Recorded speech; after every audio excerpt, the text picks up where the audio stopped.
Bah alors mes terrines de guêpes, on se retrouve aujourd'hui pour la Derby Euro 3. Alors ne me demandez pas c'est quoi, je crois que c'est une Senda, un délire comme ça. Embrayage, nettoyage carbu.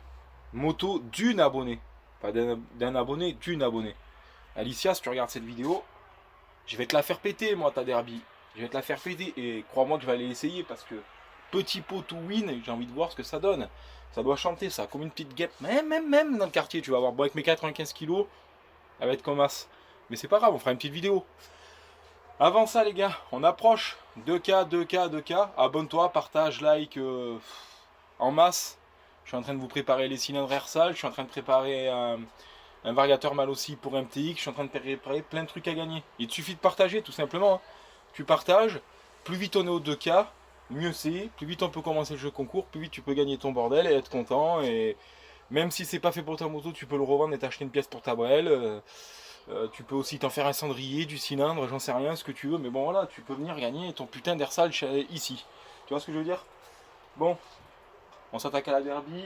Là-bas, l'AFZ, bientôt l'AFZ. Bientôt. La FZ, on a beaucoup de boulot. Hein. Il y aura beaucoup de chapitres FZ. C'est bien parce qu'on attaque de la bonne mécanique pure et dure, avec synchro de carbu et tout. Ça va être vraiment sympa. En plus, ça, on en a besoin, tu vois. Donc, c'est cool de travailler sur une grosse cylindrée. Ça va changer un petit peu. Derby Euro 3.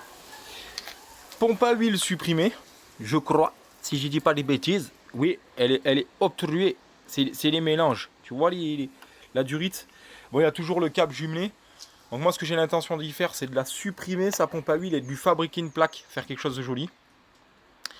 Alors on est sur un Euro 3, la particularité du Euro 3 c'est, si je dis pas de bêtises, c'est que ton axe de kick reste à l'intérieur de ton carter. Donc ça c'est super bien. Et normalement cette vis là tu dois la démonter et elle fait la taille intégrale avec ta pompe à eau. Tu vois? Donc, dans un premier temps, pour faire son embrayage, c'est vidange du liquide de refroidissement, ainsi que vidange de l'huile de boîte, tomber la pédale de frein, tomber le kick, la pompe à huile, tomber le carter.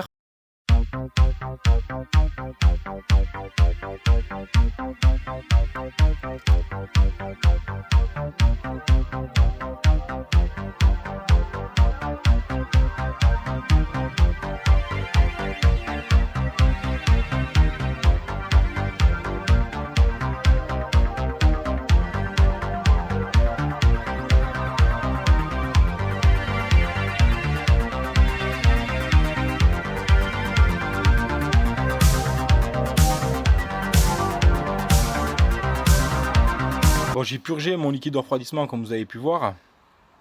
L'huile de boîte en deux écrous. Celui qui est ici et celui qui est dessous. Qui se trouve là-bas dessous. Hop. Vous enlevez les deux pour pouvoir vidanger votre huile de boîte.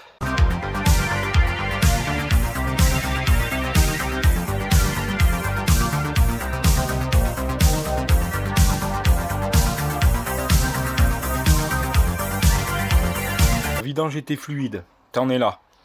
Il te reste ton carter à déposer. Donc là, en douille de 8, tu tombes toutes tes vis de carter. Attention, celle-là elle est plus longue et t'en as quelques-unes qui sont plus longues sur ton carter. Si je dis pas de bêtises, t'as celle-là et celle-là. C'est les trois plus longues. Ce que tu fais quand tu déposes ton carter, tu remets tes vis de carter dessus. Là, il te reste ton carter à sortir. Alors ton carter, tu vois, il a du jeu. Et normalement, tu en lui donnant du jeu, il sort tout seul. Et en sortant comme ça, comme tu peux constater, ton axe de kick reste dessus. C'est la particularité de Derby. Et c'est pour ça que j'aime bien Derby, moi. Donc là, tu as ton joint à bien mettre de côté. Et là, tu as ton carter à bien nettoyer. Et oh, il pisse, à bien nettoyer. Donc moi, j'ai laissé la pompe à eau dessus. Comme tu peux voir, j'ai retiré qu'un petit écrou de 8. Là, vous avez accès à votre plateau presseur ou surpresseur de votre embrayage. Les disques sont derrière. Nous, ce qui nous intéresse évidemment, c'est les disques, c'est ce qu'on va changer. Donc on tombe le plateau ici, c'est en cruciforme. Si vous avez du mal, ça peut arriver qu'il y en ait qui soient plus durs que d'autres.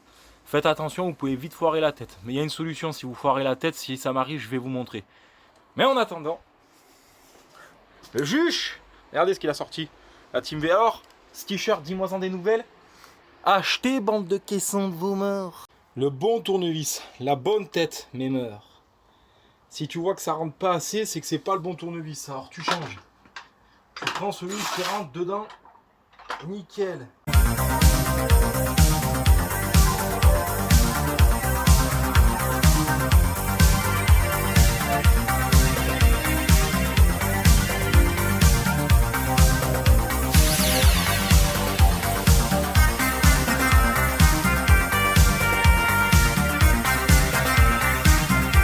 Tu peux retirer ton plateau.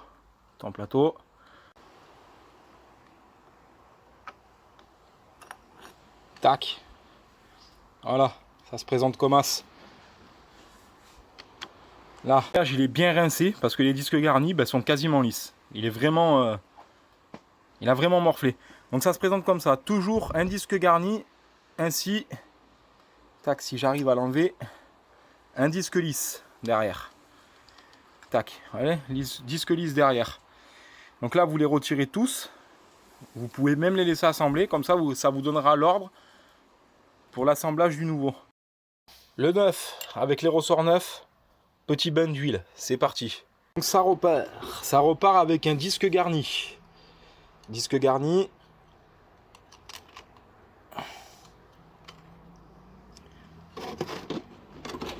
Disque lisse.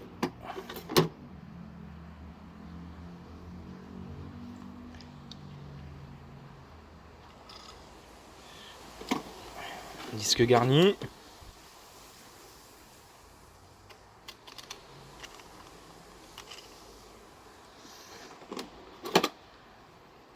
Et ainsi de suite.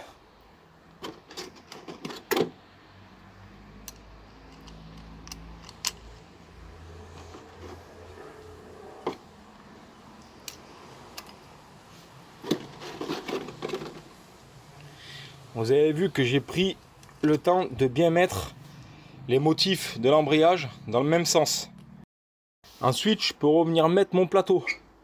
Et mon plateau, vous pouvez pas vous tromper, il suffit qu'il plaque bien vos disques. S'il plaque mal vos disques et que vous avez du jeu comme ça, c'est pas bon. Donc il vous faut le faire tourner jusqu'à ce que vous trouviez le bon sens. Non plus. Non plus.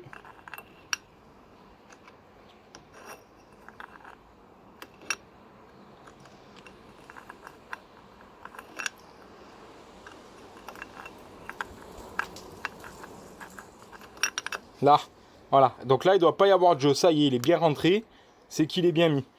Je remets mes ressorts que je prends le temps de changer sur mes vis et je peux serrer.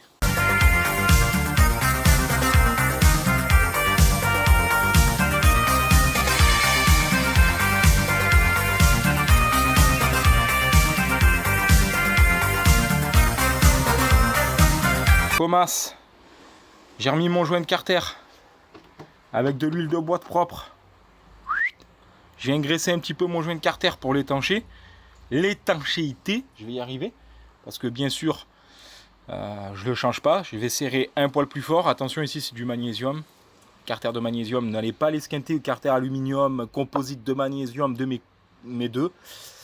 N'allez pas le niquer. Si vous vous trompez de vis en remontant votre carter, vous passez à travers. Et là, c'est la fin. C'est le début de la fin. On tasse le carteras de Semoras.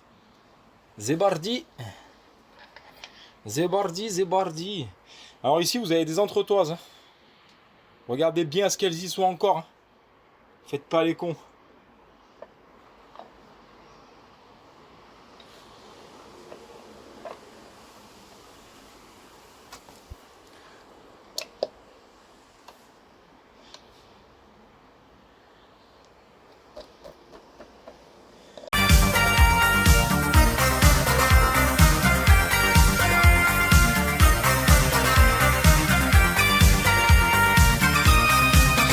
J'ai remonté mon carter, mon embrayage, mes morts.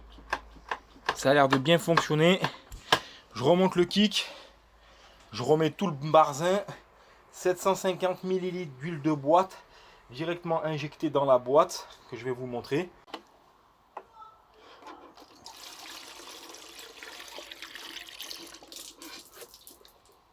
Il fait un peu fort, non? Un peu comme un crevard.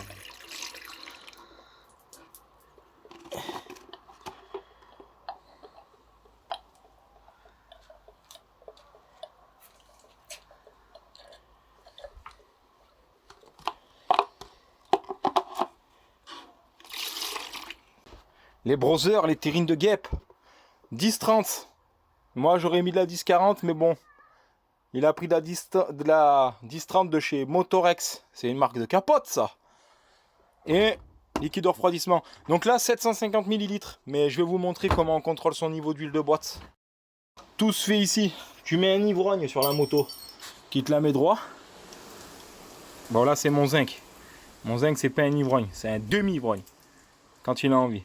Et là, ça dépend des jours. Et là, tu ouvres. Et quand ça commence à sointer, c'est comme l'été. Quand tu as le trou de balle qui sointe. Et bien, c'est pareil. C'est que tu es à point. Et là, si tu veux, quand ça commence à sointer, comme là, nickel, c'est bon, t'es bon. Donc ton niveau, il est fait, tu vois. Ça a sointé sur mon doigt. Nickel. Donc c'est fait. Tu peux refermer. Ton niveau d'huile de boîte, il est fait. Ton embrayage, il est changé. Tout. Johan, tu peux m'activer 5 ou 6 fois l'embrayage. Que ça passe bien entre les disques et tout. Voilà. Et donc prochaine opération, nettoyage carbu, réglage. Et on va essayer avec le petit pot to win.